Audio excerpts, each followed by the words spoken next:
joven peluquero colombiano en el área de Chicago, Illinois, se ha convertido en una sensación con sus peculiares cortes donde logra estampar en relieve en las cabezas de sus clientes los rostros de artistas, deportistas e inclusive imágenes de dibujos animados. Usando hábilmente la navaja y la maquinilla, Jonathan Sánchez logra esculpir con notable precisión cualquier imagen que el cliente pida, desde rostros como el del astro argentino de fútbol Lionel Messi, a escudos deportivos, nombres y mensajes de amor.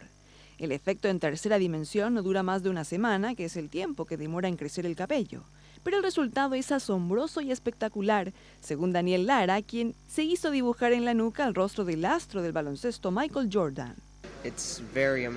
muy asombroso, es espectacular. Cada vez que hace uno de estos retratos quedo asombrado. Sánchez, quien llegó a la ciudad de los vientos desde Medellín, Colombia, cuando tenía 3 años, comentó que de pequeño le gustaba el dibujo y cuando comenzó a cortar el cabello de hombres, se dedicó a realizar diseños en las cabezas de sus clientes.